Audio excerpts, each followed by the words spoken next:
नमस्कार, मैं हूं मृत्युंजय कुमार झा और अगले आधे घंटे तक कमोडिटी मार्केट पर सबसे बड़ी कवरेज जारी है। और अगर आपने कमोडिटी में आपको कोई ट्रेड लेना है, आप जानना चाहते हैं कि कहां पर आपके लिए कमाई के मौके होंगे, तो हमारे साथ कुछ खास एक्सपर्ट जुड़ रहे हैं आपको डिटेल जानकारी देने के लिए। आज की चर्चा में हमारे साथ हैं संदीप बजोरिया, सीईओ सनविन ग्रुप के, विजय डेटा एमडी विजय सॉल्वेक्स के, सुनील कटके एक्सिस सिक्योरिटीज के और वंदना भारती एसएमसी कॉमट्रेड की। आप सभी का बहुत बहुत स्वागत है। और चर्चा की शुरुआत होगी तेल और तिलहन से ही। और आज हमने नाम दिया है बेकाबू दाम कब लगाम। मतलब ये कि दाम बेकाबू हो गए हैं, लगातार दाम ऊपर जा रहे हैं, तेलों के भी और तिलहन के भी। सवाल ये है कि इस बेकाबू दाम पे लगाम कब लगेगी और क्या अभी कोई संभावना नियर फ्यूचर में है या कीमतें आगे भी इसी तरह से बेकाबू रफ्तार से आगे बढ़ते रहेंगी। इसी पर हम बात करेंगे। संदीप जी, मेरा सबसे पहला सवाल सर आपसे यही होगा कि सोया तेल ने आज एक बार फिर से 1447 रुपए 50 पैसे का नया रिकॉर्ड बनाया है। 3 महीने में 30% तक दाम उछल गए हैं, बढ़ गए हैं।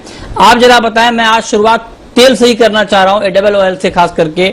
क्या हो क्या रहा है सर? मतलब ये एक तरफा रैली जारी है, लगाम लगेगी भी या यूं ही कंटिन्यू रहेगी ये रफ्तार? मृत्युंजय जी नमस्कार। पहली बात तो आपने स्लोगन बड़ा अच्छा यूज किया है, मानना पड़ेगा। आप ये जो कैच वर्ड यूज करते हो और वो एकदम अटेंशन आ जाता है। दूसरी बात, पैनल में हमारे राजस्थान के शेयर विजय दाता जी भी है। नमस्कार विजय जी, वंदना जी और दूसरे। देखिए, आप सही कह रहे हैं, एडिबल ऑयल ये साल बहुत डिफरेंट जोन में है। वर्ल्ड में फंडामेंटली शॉर्टेज है, वेदर के इश्यूज है, बहुत सारा तेल बायोडीजल में जा रहा है। अमेरिका में जब से प्रेसिडेंट बिडेन आए हैं, वो ने ग्रीन एनर्जी को इतना एक्स्ट्राऑर्डिनरी सपोर्ट दिया है। वहाँ जो ग्रीन एनर्जी के क्रेडिट्स मिलते हैं, उनके दाम इतने ऊंचे पहुंच गए हैं। तो अमेरिका में सोयाबीन ऑयल तो जैसे ओलिव ऑयल होता है वैसे ढूंढ के पकड़ रहे हैं वो लोग।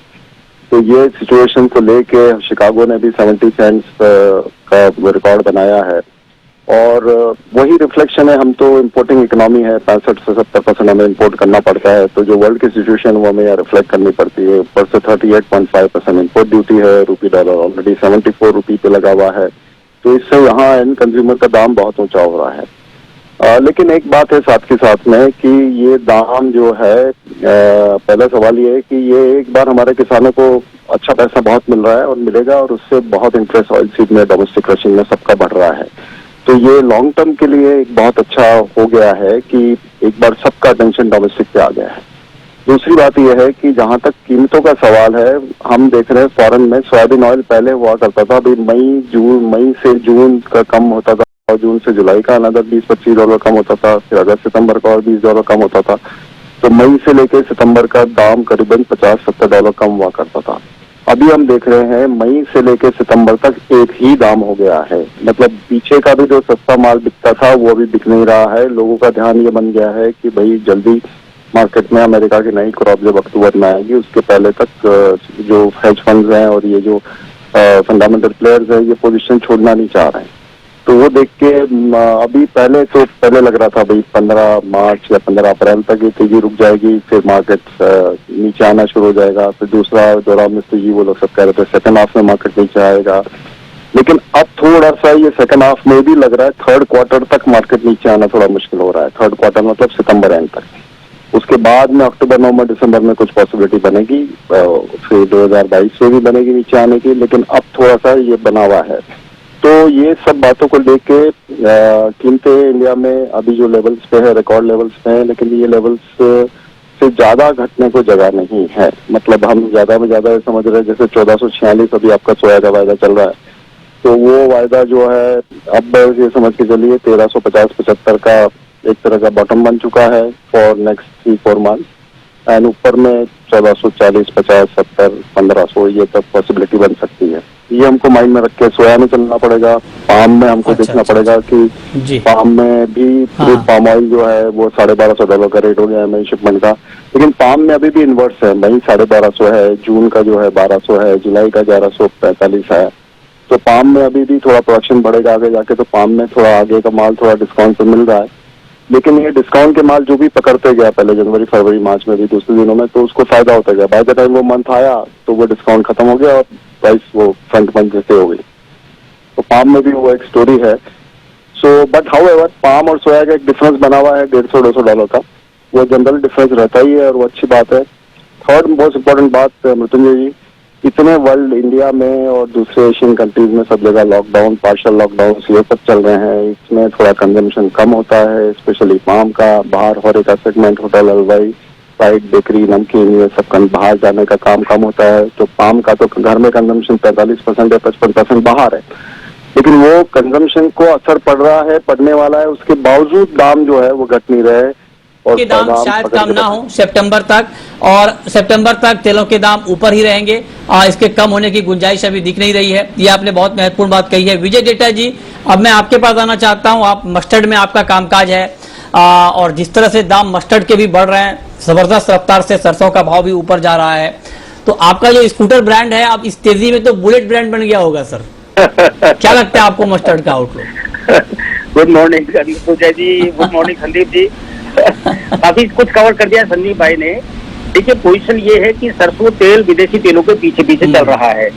अब जैसे इन्होंने बताया कि सितंबर तक विदेशी तेलों में मंदे की बात नहीं है। पहले हम थर्ड क्वार्टर में मंदे की बात कर रहे थे, लेकिन अब ऐसा लगता है जिस तरीके से विदेशों से खबर आ रही है, अर्जेंटीना की हार्वेस्टिंग बड़ी स्लो है, हॉट वेदर है, इंडिया में भी पोजीशन, मतलब अभी देखो क्या होगा। अभी तक तो हॉट वेदर चल रहा है, लेकिन ओवरऑल मस्टर्ड कॉम्प्लेक्स में मंदे की कोई संभावना अभी नजर नहीं आती है दूर दूर तक भी। सरसों की फसल आएगी अगले साल फरवरी और मार्च में। किसानों ने ऊंचे भाव देखे हुए हैं और सरसों पीछे पीछे चल रही है। अभी तो कोई बहुत ज्यादा वो बात नहीं है, लेकिन जब सरसों अपनी रफ्तार पकड़ेगी तो फिर ये भी 8,000 की तरफ चल देगी। तो मतलब आपको लगता है कि 8,000 तक सरसों का भाव जल्द चला जाएगा बेटा जी? मैं जल्द तो नहीं कहता हूं, लेकिन 8,000 का रास्ता पकड़ लेगी। अब ये जल्द कब होगा, जुलाई में होगा, अगस्त में होगा, ये कहना बड़ा मुश्किल है। विदेशों तेलों की कितनी रफ्तार, कितनी फास्ट आती है, इस पे डिपेंड करेगा। चलिए, ये रास्ता लंबा होगा छोटा होगा? अभी तो लंबे की बात करें, छोटे की बात नहीं करें।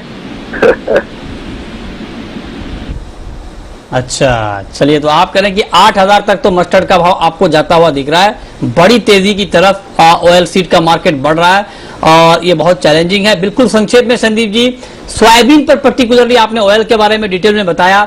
सोया सीड, सोयाबीन के ऊपर आपका ताजा आउटलुक क्या है? सोयाबीन का प्राइस आप नियर फ्यूचर में क्या देख रहे हैं सर? सोयाबीन सीड हमने देखा हुआ पिछले 4-5 सेशंस में 500 से 700 रुपए बढ़ गया है। जो बीच में नीचे आया था उतना वापस रिकवर हो गया है मार्केट।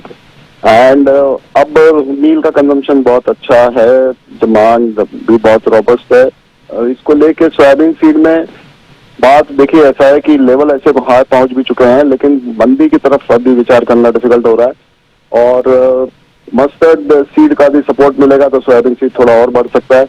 लेकिन एक बार हमें लग रहा है कि सोयाबीन, जैसे देखिए मस्टर्ड की नई क्रॉप तो अगले साल रबी के टाइम पे आएगी और सोयाबीन की क्रॉप अभी हमारे साथ खरीफ में अक्टूबर में आएगी और बारिश अच्छी है, तो थोड़ा सा बारिशें जून में एक बार शुरू हो जाएगी, उसके बाद थोड़ा सा प्रेशर बनेगा। बट हाउस एवर सोयाबीन में मंदी का तो हिसाब नहीं गिन सकते, लेकिन अपसाइड के लिए थोड़ा सा धीमे धीमे होगा। हाँ, ठीक है डेटा जी, एक छोटा सवाल आपसे मेरा ये कि आपने कहा कि अभी दाम और बढ़ेंगे और बाकी ऑयल के दाम भी बढ़ ही रहे हैं। आपके हिसाब से क्या कीमतों को काबू में करने के लिए सरकार की तरफ से इस वक्त कोई कदम उठाए जाने चाहिए, और अगर हाँ तो वो कदम क्या होने चाहिए? देखिए, मैं आपको बताता हूँ, किसान आंदोलन कर रहे हैं, अभी भी उन्होंने पीछे नहीं लिया है। प्रधानमंत्री देश को तिलहनों के उत्पादन में आत्मनिर्भर बनाना चाहते हैं, हमारी इम्पोर्ट डिपेंडेंस कम करना चाहते हैं। 70% तेल हम पहले ही ऑलरेडी इम्पोर्ट करते हैं। किसान के लिए मौका मिला है, उसको अच्छे दाम मिल रहे हैं, अगले साल सोइंग बढ़ेगी अगर ये अच्छे दाम रहते हैं। सर, किसानों के नाम पे कहीं खेला तो नहीं जा रहा है? किसान तो अभी सोयाबीन नहीं बेच रहे हैं ना सर? किसानों के पास सोयाबीन का स्टॉक अभी है क्या? किसानों के पास अभी सोयाबीन का स्टॉक है क्या? ये जो सोयाबीन अभी बेचा जा रहा है मार्केट में, ये तो किसान नहीं बेच रहे हैं ना सर? ऐसा तो नहीं कि किसानों के नाम पे खेल कुछ और हो रहा है? मैं आपसे पूछ रहा हूँ, सवाल पूछ रहा हूँ। सरसों के बारे में मैं आपको दावे से कहता हूँ, जितनी सरसों का देश में इस समय है वो 80% ज्यादा किसानों के पास, तो किसान ही नहीं ला रहा है। सरसों है, सोयाबीन की बात मैं कर रहा था। ठीक बात है। सोयाबीन के बारे में तो देखिए, सोयाबीन की कहानी अलग चलती है। सोयाबीन को मैं बहुत ज्यादा ट्रैक नहीं करता हूँ, लेकिन सोयाबीन में बहुत मोटी क्वांटिटी सोइंग के लिए भी चाहिए होती है। 13-14 लाख टन तो सोइंग के लिए चाहिए होता है सीड। अभी तो ये क्राइसिस हो सकती है कि सोयाबीन की सोइंग के लिए सीड कहाँ जाएगा। जी जी जी, ओके, ठीक बात सर। बहुत शुक्रिया डेटा जी आपका, संदीप बजोरिया जी आपका हमारे साथ इस खास चर्चा में जुड़ने के लिए। अब सुनील कटके जी फटाफट आप बताएं कि ट्रेडिंग स्ट्रेटेजी ऑयल कॉम्प्लेक्स में भी क्या होनी चाहिए। बिल्कुल फंडामेंटल की बात हमने कर ली है, टेक्निकली आप बताइए कि बाय सेल होल्ड क्या करना चाहिए अभी। मृत्युंजय जी, मुझे लगता है कि थोड़ा रैली रहेगा, जैसे दूसरे एक्सपर्ट्स ने भी फंडामेंटल रीजंस बताए। तो मुझे लगता है कि सोया ऑयल का अगर हम बात करते हैं तो 1460 का एक पहला टारगेट है ट्रेडिंग फ्रंट पे, तो अभी बाई करना चाहिए 1460 का एक शॉर्ट टर्म टारगेट लेके, और स्टॉप लॉस जो रहेगा 1430 के रेंज में रहेगा सोया ऑयल का, अगर मैं बात करता हूं तो। ठीक है वंदना जी, अब मैं आपसे पूछना चाहूंगा गोल्ड के ऊपर, सोने के ऊपर। गोल्ड का मार्केट आज इंट्राडे के लिए आपको किस तरह से ट्रेडिंग के लिहाज से दिख रहा है, और करंट मार्केट प्राइस पर गोल्ड में क्या ट्रेड बन रहा है इस वक्त? मृत्युंजय जी, मुझे लग रहा है कि जो करेक्शन आया था उसका अच्छा खासा यहाँ पे फायदा उठाया है मार्केट ने, और जिस तरीके से अभी मार्केट मूव कर रही है, और कल जिस तरीके से स्टेटमेंट आया था फेड का, मुझे लग रहा है कि प्राइसेस ऊपर की तरफ रहेंगे, और अपसाइड में मुझे लग रहा है कि 47,300 से 47,350 तक के प्राइसेस आते हुए देख सकते हैं एमसीएक्स में। तो मेरे ख्याल से यहाँ पे बाइंग में बने रहना चाहिए। अच्छा, तो आप कह रहे हैं कि बाइंग में बने रहना चाहिए। कटके जी आप बताएं, ट्रेडिंग स्ट्रैटेजी गोल्ड में इस प्राइस पर क्या होनी चाहिए आपके हिसाब से, इंट्राडे के लिए और पोजिशनल ट्रेड के लिए? जी मृत्युंजय जी, डॉलर टर्म में $1792 पे चल रहा है, और ये अगर $1802 का रेजिस्टेंस पार करता है तो एक बुलिश ट्रेंड बन जाएगा। अभी भी 47,200 का रेंज जो चल रहा है, मुझे लगता है एक ठीक ठाक बाइंग रेंज है। हर डिप पे एक बाइंग हमको देखने को मिल रही है, तो 47,200 के रेंज में बाई इनिशिएट किया जा सकता है, 47,000 का एक स्टॉप लॉस मेंटेन करते हुए। इंट्राडे पर्सपेक्टिव से 47,600 और 47,800 का लेवल देखने को मिल सकता है आज के ट्रेडिंग सेशन में। ठीक है, तो ये राय हो गई आपकी गोल्ड के ऊपर। चांदी पर वंदना जी आपका व्यू, सिल्वर में इस वक्त किस तरह का ट्रेड आप देख रही हैं, और चांदी में क्या करना चाहिए? मृत्युंजय जी, मैं गोल्ड की तरह चांदी में भी बाइंग में ही यहाँ पे रहना प्रेफर करूंगी। मुझे लग रहा है कि अगर 69,840 तक के लेवल्स यानी कि थोड़ा सा करेक्ट होता है तो यहाँ पे बाइंग करके चलना चाहिए। बेस मेटल का भी सपोर्ट यहाँ मिलेगा थोड़ा सा, और ऊपर में मुझे लग रहा है कि 70,400 तक का जो एक लक्ष्य है उसको लेके मॉडरेट एक टारगेट लेके चलना चाहिए। स्टॉप लॉस यहाँ पे क्रिएट करना होगा 69,649 रुपीज का। ओके, तो ये राय हो गई चांदी पर कि चांदी में इस वक्त किस तरह का ट्रेड लेना ठीक रहेगा। अगर थोड़ा लंबा नजरिया हो कटके जी सिल्वर में, पोजिशनल ट्रेड का या फिर लॉन्ग टर्म के लिए फिजिकल में इन्वेस्टमेंट का, तब आपकी राय क्या होगी? जी मृत्युंजय जी, अगर पोजिशनल व्यू लेना है तो मुझे लगता है कि थोड़ा वेट करना चाहिए। हो सकता है 66,000 या 67,000 का रेंज एक ठीक ठाक पोजिशनल बाइंग होगा।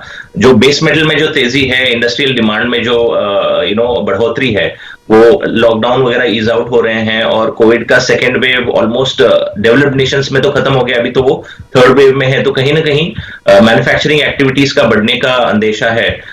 तो यहां से मुझे लगता है कि 66,000 67,000 के रेंज में एक बाइंग बनती है, फिजिकल मार्केट में भी हो या फ्यूचर्स में भी हो। और 3 या 6 महीने का अगर पर्सपेक्टिव लेके चले तो मुझे लगता है कि 75,000 का एक टारगेट लेके चल सकते हैं चांदी में।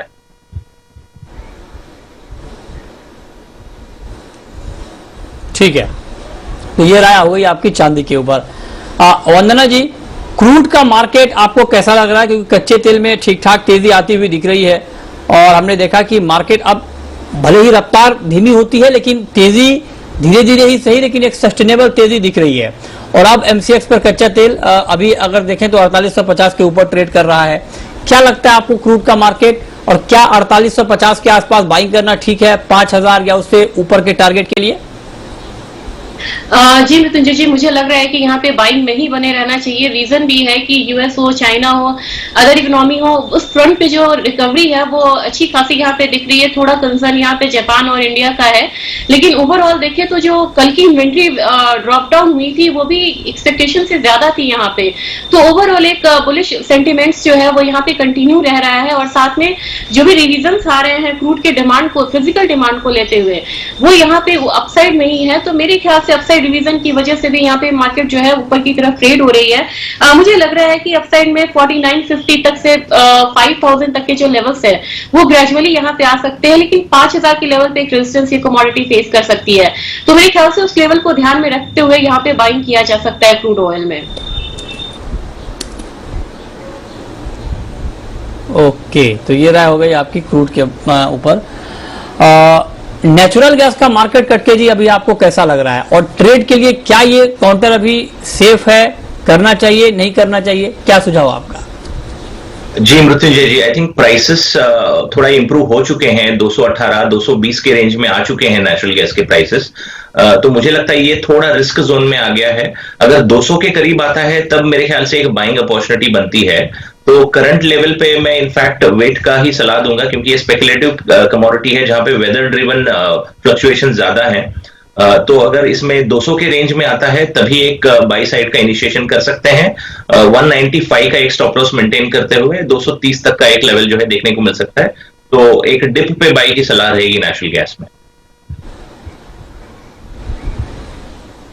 अच्छा, तो आप कह रहे हैं कि एक डिप पर बाइंग की सलाह होगी नेचुरल गैस में, इस पर आप नजर रखें कि कैसे इसमें ट्रेड लेना है। अब हम बात कर लेते हैं बेस मेटल की। मेटल का मार्केट वंदना जी आपको कैसा लग रहा है, और आज मेटल में कोई ट्रेड आपको दिख रहा है क्या?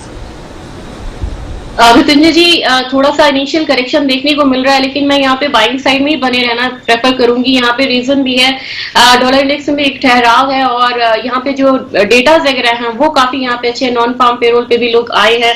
तो मेरे ख्याल से यहाँ पे दो कमोडिटी है, मुझे एक लेड में और एक कॉपर में, दोनों में मुझे लग रहा है कि बाइंग फिर से यहाँ पे आ सकता है। लेड में मुझे लग रहा है कि 174 के करीब बाइंग करना चाहिए, 176 का टारगेट रखना होगा, ₹2 का टारगेट रखना होगा।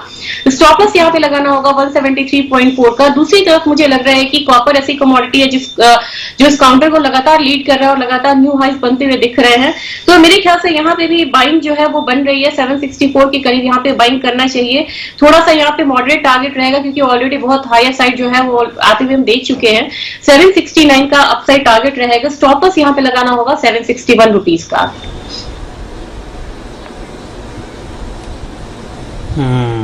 तो ये राय हो गई आपकी मेटल के ऊपर। आपकी टॉपिक कटके जी बेस मेटल में इस वक्त क्या होगी?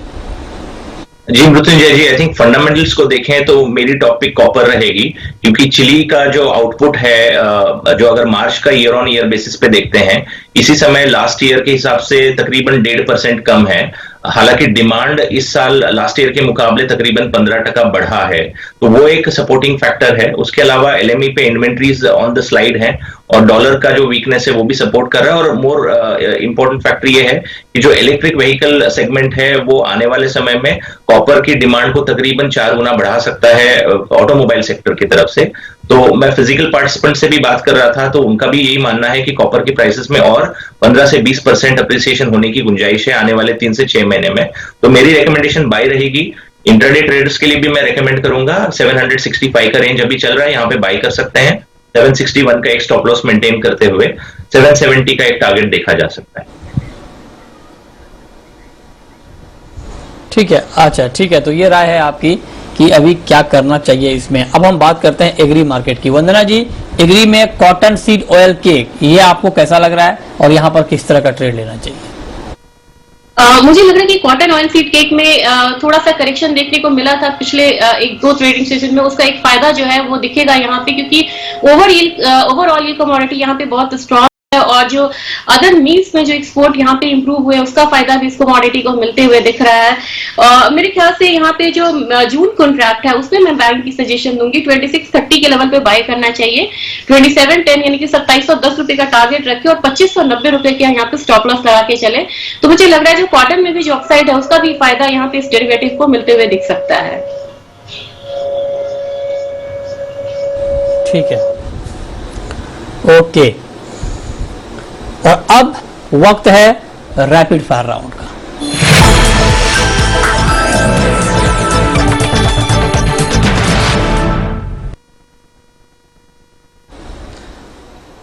वंदना जी, आपकी पहली रैपिड फायर कॉल। मैं कॉटन ऑयल सीड केक में ही यहाँ पे बाइंग की सलाह दूंगी। मुझे लग रहा है कि एक बार यहाँ पे कॉटन ऑयल सीड केक को एक बार 2630 के करीब बाइंग करना चाहिए, 2710 का टारगेट रखना होगा, 2590 का स्टॉप लॉस लगा के चलना होगा। आपकी कॉल कटके जी। जी, मेरा रिकमेंडेशन कॉपर में रहेगा। 765 के रेंज में बाई बनता है। 761 का एक स्टॉप लॉस लगाते हुए 770 का टारगेट लिया जा सकता है। आपकी आखिरी कॉल वंदना जी। मैं भी कॉपर में यहाँ पे रिकमेंड करूंगी बाइंग का। मुझे लग रहा है कि यहाँ पे 764 के रेंज में एक बार बाई करना चाहिए, लेवल पे 769 का टारगेट रखना होगा, स्टॉप लॉस यहाँ पे 761 का लगा के चल सकते हैं। जी, बहुत शुक्रिया वंदना जी आपका, सुनील जी आपका हमारे साथ जुड़ने के लिए, बताने के लिए कहां पर कमाई के मौके बनेंगे। छोटा सा ब्रेक और ब्रेक के बाद देखिए कॉर्पोरेट रडार। नमस्कार।